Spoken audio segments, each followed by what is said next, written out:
between President Museveni, myself, my brother Hassan Sheikh, and the Prime Minister Abiy, we are planning to have a meeting to also reduce the tensions that currently are in the Horn of Africa. Because the security of Somalia, the stability of Somalia, contributes significantly to the stability of our region and the environment for investors and business people and entrepreneurs to thrive. In the same spirit, the process in DRC, which EAC has been involved in, and we welcome the suggestion by DRC to unify the two processes, the Luanda process and the Nairobi process, into one process. We got recommendations from DRC that they would rather this process be put together under Luanda process, and that the facilitator, President Uhuru, from the Nairobi process, be enjoined in the Luanda process. And we are in support of a process rather than running two parallel processes. It is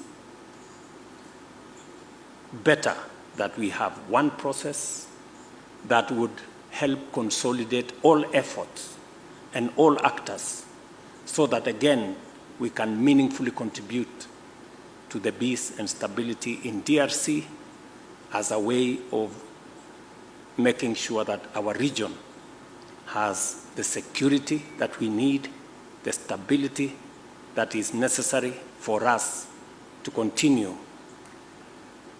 the journey of building prosperity for the people of our region. So all these processes are necessary. And because of the experience we've gone through, we have participated in 45 peacekeeping and peacemaking missions around the globe. We were requested by the United Nations to provide leadership in Haiti. Again, we have made good progress in Haiti. The next contingent of security people will be going to Haiti in a couple of weeks from now. We are working with many partners from the Caribbean, Organization of American States, and many other actors in trying to assist the people in Haiti, majority of whom are of African descent, to also enjoy peace like those of us who are in this part of the world. So Kenya is invested in supporting the peace, the security, the stability of our region, and we will spare no effort in deploying our capabilities, our abilities to secure our region as we focus on what helps us to grow. When the founding fathers, President Nyerere, Jomo Kenyatta, and Milton Obote, came up with the East African Federation then, it didn't go as far as they had envisioned.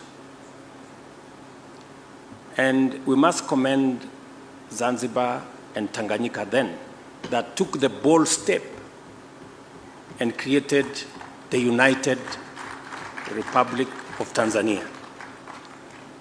And when President Suluhu invited us to the celebrations of the Union, I didn't get the opportunity, but I wanted to ask then. Let me ask now. Now that the unity and the union,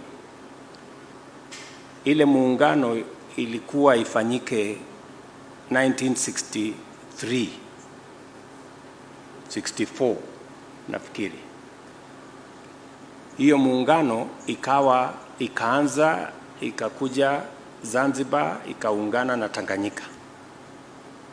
Sasa mbona ilikwama hapo? Ingesonga sasa ikuje Kenya, iende Uganda, ndio sasa ikamilike vile waanzilishi wa nchi zetu walivyokuwa wameifikiria. Sasa nyinyi watu wa Tanzania mko na deni ya wa East Africa wengine. Yes.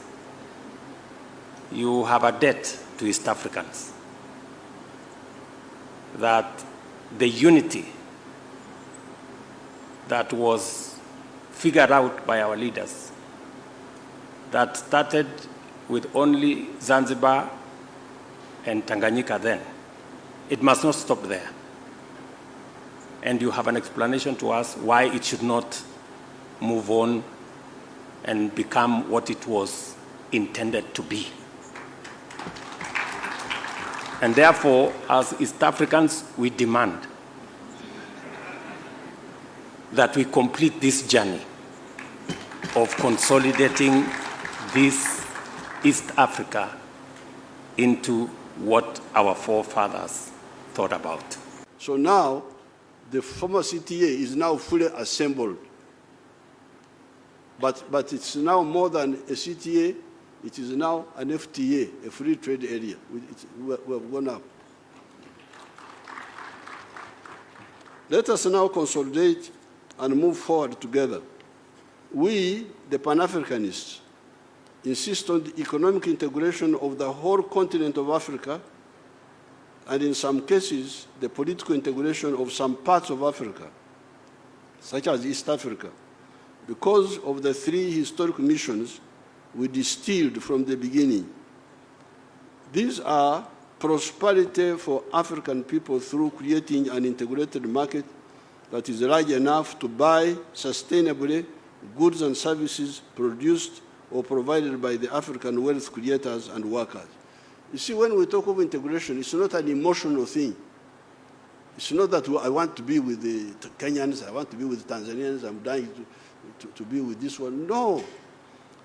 You need it for your wealth creators.